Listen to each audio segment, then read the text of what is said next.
शाम के 5 बज चुके थे। आरोही और आदित्य अभी भी हॉस्पिटल के वेटिंग एरिया में बैठे कात्यायनी के होश में आने का इंतजार कर रहे थे। आरोही अब इंतजार करते करते थक चुकी थी। वो बस जल्द से जल्द कात्यायनी को सही सलामत देखना चाहती थी, पर कात्यायनी को अभी तक होश नहीं आया था, जबकि डॉक्टर के मुताबिक 2 बजे तक कात्यायनी को होश में आ जाना चाहिए था। अब आरोही और आदित्य की चिंता बढ़ने लगी थी। डॉक्टर ने बोला था ना 1-2 घंटे में होश आ जाएगा मां को, पर अभी तक ऐसा कुछ हुआ क्यों नहीं? फ्रस्ट्रेट होते हुए आरोही ने आदित्य से कहा। आरोही को परेशान होता देख आदित्य ने उसे समझाते हुए कहा, डोंट वरी, सब ठीक होगा, मैं हूं ना। आदित्य ने आरोही से कह तो दिया था कि सब ठीक होगा, पर कहीं ना कहीं आदित्य को भी अब शक होने लगा था कि दाल में कुछ काला है। आदित्य इस बारे में सोच ही रहा था कि अचानक उसके दिमाग में कुछ आया। वो तुरंत अपनी जगह से उठा और आरोही से कहा, उठो और बिना शोर मचाए चलो मेरे साथ। पर कहां? आदित्य की तरफ सवालिया नजरों से देखते हुए आरोही ने कहा। आदित्य ने आरोही के सवाल का कोई जवाब नहीं दिया और आरोही का हाथ पकड़कर वहां से उसे अपने साथ लेकर जाने लगा। आरोही को कोई अंदेशा नहीं था आदित्य उसे कहां ले जा रहा है। वो बिना सवाल किए आदित्य के साथ चले जा रही थी। थोड़ी देर में वो दोनों उस रूम में पहुंच चुके थे जहां कात्यायनी एडमिट थी। कमरे के बाहर पहुंचकर आदित्य ने अपने चारों तरफ एक नजर घुमाई और जब देखा कोई भी आसपास नहीं था तो दरवाजा खोलकर आरोही के साथ कात्यायनी वाले रूम में दाखिल हो गया। वहां पहुंचकर आदित्य ने जब कात्यायनी को देखा तो उसका शक और गहरा हो गया। कात्यायनी का पूरा शरीर इस वक्त नीला पड़ चुका था। तो मेरा शक सही था, आदित्य ने मन ही मन कहा। इधर कात्यायनी की हालत देख आरोही बुरी तरह से घबरा गई और रोने लगी। माँ, ये क्या हो गया है आपको? माँ! कहते हुए आरोही फूट फूट कर रोने लगी। कात्यायनी की यह दशा आरोही के बर्दाश्त के बाहर थी। उसे अब कात्यायनी को भी खो देने का डर सताने लगा था। आरोही के रोने की आवाज कमरे के बाहर तक सुनाई दे रही थी। यह आवाज सुन कहीं कोई आ न जाए, सोचकर आदित्य ने आरोही को चुप कराते हुए कहा, ये क्या कर रही हो तुम? शोर सुनकर अभी कोई आ जाएगा और फिर अपनी मां को बचाने का लास्ट मौका भी खो दोगी तुम। आदित्य की बात सुनकर आरोही उसकी तरफ शॉक्ड होकर देखने लगी। उसे समझ नहीं आ रहा था कि वो इस वक्त कैसे रिएक्ट करे। उसे बहुत तेज गुस्सा आ रहा था आदित्य पर। आदित्य आखिर ऐसे कैसे कह सकता था, वो भी उसकी मॉम के बारे में? यही सोचकर आरोही ने सिसकियां भरते हुए कहा, ये क्या बकवास कर रहे हैं आप? मेरी मॉम बिल्कुल ठीक हो जाएगी, कुछ नहीं होगा इन्हें। आदित्य ने जब देखा कि उसकी बात से आरोही हर्ट हो गई तो उसने उसे समझाते हुए कहा, देखो, आंटी को अब डॉक्टर्स नहीं ठीक कर सकते, बट मेरे पास इन्हें ठीक करने का उपाय है। इसलिए अभी अपने इमोशंस को कंट्रोल करो और आंटी को यहां से निकालकर घर ले जाने में मेरी हेल्प करो। आदित्य की बात सुनकर आरोही सोच में पड़ गई कि उसे आदित्य पर भरोसा करना चाहिए या नहीं, क्योंकि ये उसकी मां की जिंदगी और मौत का सवाल था। पर डॉक्टर्स भी अब तक कुछ ठीक नहीं कर पाए थे। उल्टा हॉस्पिटल आने के बाद से कात्यायनी का शरीर नीला पड़ गया था और उसकी तबीयत और बिगड़ गई थी। यही सोचकर आरोही ने आदित्य पर भरोसा करना ठीक समझा और बिल्कुल शांत हो गई। जब आरोही पूरी तरह से शांत हो गई तो आदित्य ने कहा, अब मेरी बात ध्यान से सुनो। बिल्कुल नॉर्मल वे में यहां से निकलो और कार के पास पहुंचो। मैं तुम्हारे पीछे आंटी को लेकर आता हूं। पर मां को लाते वक्त आपको कोई देख लेगा तो? कहते हुए आरोही ने अपनी चिंता जाहिर की। इस पर आदित्य ने कहा, ये सब तुम मुझ पर छोड़ दो, तुम बस जल्दी से निकलो यहां से। आदित्य की बात मानकर आरोही ने एक नजर कात्यायनी की ओर देखा और तुरंत वहां से निकल गई। आरोही के जाते ही आदित्य ने कुछ देर इंतजार किया और फिर कात्यायनी को गोद में उठाकर हवा के झोंके की तरह हॉस्पिटल से बाहर आ गया।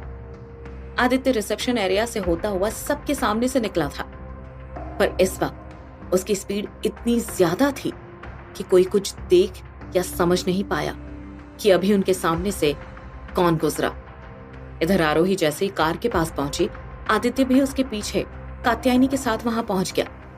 दोनों ने कात्यायनी को कार की पिछली सीट पर लिटाया और वहां से घर के लिए निकल गए। 15 मिनट में ही तीनों घर पहुंच चुके थे। घर पहुंचकर आदित्य ने कात्यायनी को उसके कमरे में लिटा दिया। आरोही भी इस टाइम वहीं मौजूद थी।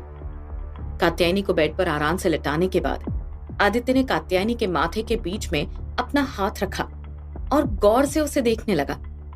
थोड़ी देर तक ऐसा करने के बाद आदित्य ने जब अपने शर्ट की जेब से A+ के साइन वाला लॉकेट निकाला और कात्यायनी के माथे पर रखकर उसे घुमाने लगा, आरोही वहीं पास में चुपचाप खड़ी होकर ये सब देख रही थी। उसे ये तो नहीं पता था कि आदित्य ये कैसे करेगा, पर न जाने क्यों आरोही को पूरी उम्मीद थी कि आदित्य उसकी मॉम को ठीक कर देगा। इधर उस लॉकेट के टच से कात्यायनी का शरीर अब नॉर्मल होने लगा था। शरीर से नीलापन भी कम होने लगा था। आदित्य ने अब उस लॉकेट को कात्यायनी के हाथ में रखा और उसकी मुट्ठी बंद करवा दी। इसके साथ ही आदित्य ने अपनी आंखें बंद की और कुछ मंत्र बड़बड़ाने लगा। देखते ही देखते कात्यायनी के शरीर में हलचल होने लगी। ये देख आरोही के चेहरे पर खुशी छा गई। उसे अब यकीन होने लगा कि कात्यायनी सच में ठीक हो जाएगी, वरना कुछ देर पहले तक तो कात्यायनी की जो हालत थी, ये देखकर आरोही की उम्मीद टूटने लगी थी। थोड़ी देर में कात्यायनी को होश आने लगा। ये देख आदित्य ने कात्यायनी के हाथ से वो लॉकेट ले लिया और इससे पहले कि कात्यायनी उस लॉकेट को देख पाती, आदित्य ने उसे जल्दी से अपने जेब में रख लिया। कात्यायनी जैसी पूरी तरह से होश में आई, आरोही ने दौड़कर उसे गले लगा लिया। कात्यायनी कुछ समझ नहीं पा रही थी कि आरोही को अचानक से क्या हो गया। क्या हुआ बेटा? सरप्राइज होते हुए कात्यायनी ने आरोही से पूछा। थैंक गॉड आप ठीक हो गई, कहते हुए आरोही की आंखों से खुशी के आंसू गिरने लगे। कात्यायनी को पूरी तरह से ठीक देखकर आरोही की खुशी का ठिकाना नहीं था। खुशी के मारे वो बस रोए जा रही थी। कात्यायनी ने जब ये देखा तो आरोही के सिर को सहलाने लगी और कहा, मुझे क्या होना है, मैं तो भली चंगी तुम्हारे सामने हूं। कात्यायनी आरोही से ये सब कह रही थी कि तब तक कात्यायनी की नजर आदित्य पर पड़ी, जो अभी भी वहां खड़ा उन दोनों को देख रहा था। कात्यायनी को कुछ समझ नहीं आ रहा था कि ये सब हो क्या रहा है। आरोही रो क्यों रही है और आदित्य उसके कमरे में क्या कर रहा है इस वक्त। कात्यायनी को अभी कुछ भी याद नहीं था कि उसके साथ क्या हुआ था। उसे लग रहा था वो बस अभी सोकर उठी है। अरे बेटा, तुम यहाँ कैसे, कब से आए हुए हो और हो क्या रहा है यहाँ? आदित्य की तरफ आश्चर्य से देखते हुए कात्यायनी ने पूछा। आदित्य अभी कात्यायनी को नहीं बताना चाहता था कि उसके साथ क्या हुआ था। उसने तुरंत बात को संभालते हुए कहा, कुछ नहीं आंटी, आप जरा सा बेहोश हो गई थी तो आरोही डर गई और मुझे बुला लिया। हमने थोड़ा पानी छिड़का आप पर और देखिए 5 मिनट में आप होश में आ गई। आदित्य को झूठ बोलता देखकर आरोही उसके तरफ सवालिया नजरों से देखने लगी। आरोही की शक्ल देखकर आदित्य भी समझ गया कि आरोही के दिमाग में अभी भी सवालों की लंबी लिस्ट तैयार हो रही है, मगर आदित्य ने आरोही को अभी चुप रहने का इशारा किया, क्योंकि यहाँ कात्यायनी के सामने वो आरोही के किसी भी सवाल का जवाब नहीं दे सकता था। आरोही भी इस बात को अच्छे से समझ रही थी कि इस वक्त कात्यायनी को सारी सच्चाई बताना उसकी सेहत के लिए ठीक नहीं होगा। कात्यायनी अभी अभी इतनी बड़ी मुसीबत से बाहर आई है और अब ये सब बता दिया जाए तो उसकी सेहत पर बुरा असर कर सकता था। यही सोचकर आरोही ने आदित्य की बात में हाँ मिलाते हुए कहा, आप ऐसे बेहोश हो गई थी कि मैं तो डर ही गई। कुछ समझ नहीं आ रहा था क्या करूं तो आदित्य सर को बुला लिया। इन दोनों की बातें कात्यायनी के सिर के ऊपर से जा रही थी।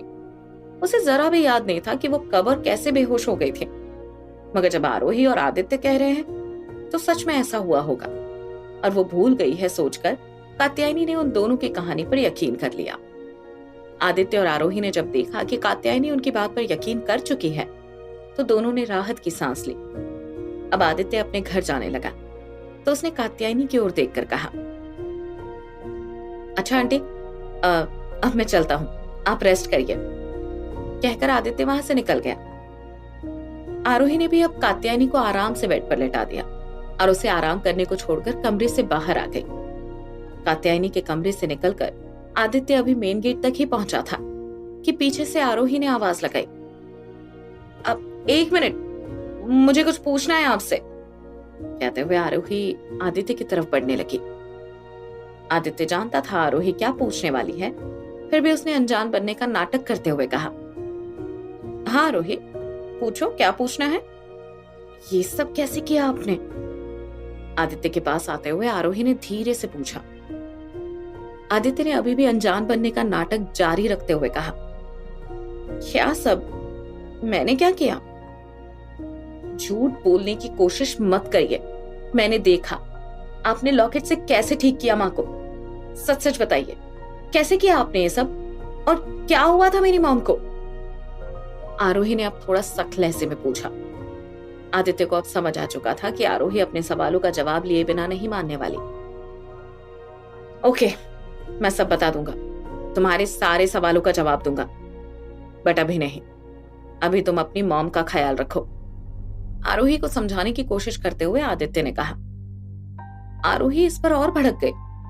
पहले से ही उसके पास इतनी उलझने थी, इतनी प्रॉब्लम्स थी सॉल्व करने को, ऊपर से अब आदित्य उसके सवालों का जवाब न देकर उसकी परेशानियां और बढ़ा रहा था। आरोही ने अब झुंझलाते हुए पूछा,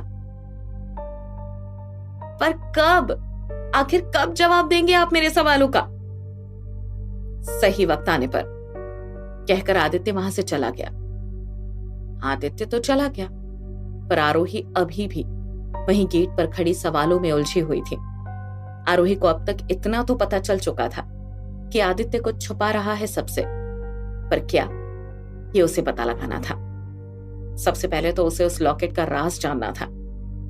आरोही के स्कार्फ और उस आदमी की मौत से उस लॉकेट का क्या कनेक्शन था, ये सोच सोचकर आरोही पागल हुए जा रही थी। उसने अब ठान लिया था कि वो जल्द से जल्द आदित्य और उसके लॉकेट की सच्चाई का पता लगा के रहेगी।